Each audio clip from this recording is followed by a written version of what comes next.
Everybody's creative.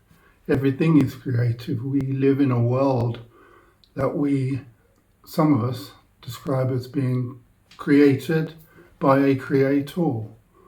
And if we explore this word creative and creativity little, if we really reduce it down and look at what is it that drives the creative impulse, we will discover the ways in which all are, creative. Creativity we usually assume to be artistic endeavours, artistic expressions. Nothing has been communicated more fully in a more embodied way that humans have access to any better than that which is created by great art, great scientists, great cooks, great speakers, not like this one, great academics, great intellectuals. There's a constant outpouring and expression of the human experience. We are continually trying to communicate our thoughts, our feelings, our pain, our beauty. And all of this, of course, is to express ourselves, to express commonalities that are shared between us, and to express the human experience, to communicate that experience to others, to learn from the creative human experience of those that went before us, to articulate our current experience around us, and to communicate to those that will follow us and perhaps our youngers if we have children, or we're in a place where we seem to be passing on wisdom, much like this. We're trying to offer something back about our understanding of what we've been through and where we are. We will have all heard the phrase, I can't paint, I can't draw, I can't write, I could never do these things. Yet I've found in a modern context, in the digital age that we live in the age of noughts and ones,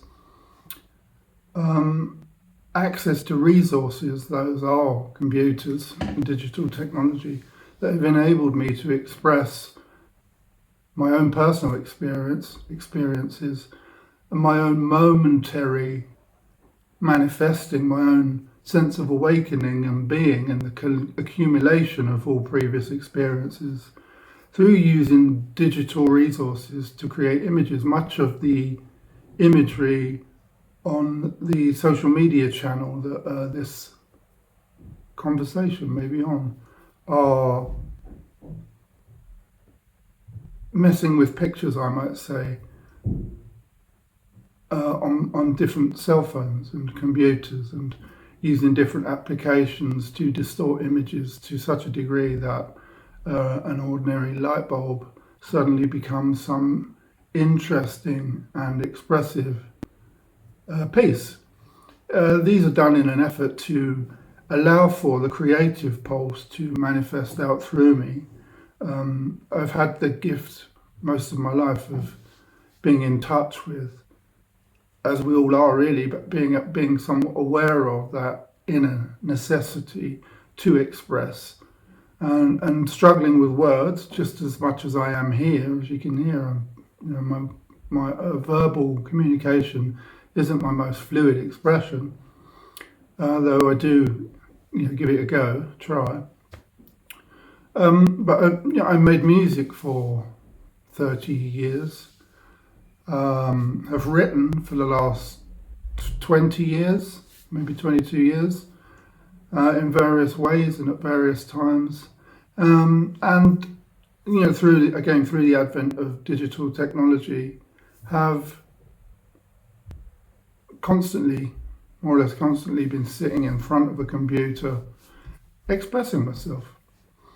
If we go back to the idea of reducing creativity down, it first starts as a prompting that we don't know where it comes from, but that prompting, once filtered through the usual mind, there is a sense that something needs to be expressed. There's a desire, there's a longing, there's an expression thereof of something, and this pulse comes through. It's not tangible. If anything, it can be intangible.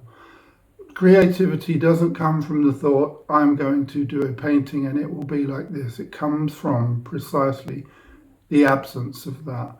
When the artist, be they a musician, a writer, a scientist, a cook, a parent, a mother or a father, or the labourer, or the academic, or the teacher, or the intellectual, whichever form our expressive habitat is found manifesting as. Thought is the collective attempt to filter the creative pulse through mind. So the pulse is inherent. It is a loving expression being expressed through us. It is an attempt to communicate something. And the communication comes perhaps from the heart shape, the center of the body, the accumulative experience of the individual. The pulse manifests, the mind takes hold of this pulse, and then the resources the mind knows and uses for each individual person attempts to express that based on their capacity to do so. Now, of course, what we do is we live top down out of our minds in a modern context, and we're so overwhelmed with information and activity that we often think that we are our thinking. So we think that we are our mind, and we use the mind alone to live our lives. We are born thinking that we think, and we think our way through a story. We come to the end of the story, and we think there may be things after the end of the body, and we think there may not. Many do, and there's intellectual tribes that we can join to reinforce that idea, to embody that idea that this is all there is. Perhaps those groups and tribes are right. Who's to say? Yet the entire endeavour from birth to death is a creative expression of the human experience, and we find ways, opportunities to express our portion along the way. We are somewhat an inherently divine and good expression, being expressed for a limited time. We're all limited editions in that way. Being expressed for a limited time in this limited place before that from which we have no idea of knowing where we came from, we may possibly return to. We don't really know. Although we do like to speculate in this dimension during this time frame about what was that we don't know, and then what possibly maybe that really, if we're honest, we don't know that either. So the creative pulse filtered through mind is expressed in a time frame here. We may use paper, we may use computers, we may use the kitchen, we may use our parenting skills, we may use scientific means, we may use academic means, we may use compassionate means and become servant-hearted individuals in the lives of the sufferers. But in some form or another, everyone is creative. So don't let me hear anyone say again, oh, I can't paint or I can't draw. Find your forum, find your format, or find the ways in which you're already being created, even if it's the way in which you design a fabricated self on social media sites and communicate a version of yourself that possibly you aren't or possibly you are, so others can see how you would like to see yourself, even if it isn't how you really are. Though I'm not saying everyone on social media is ingenuine. So that's creativity for the purposes of this short talk. Thanks.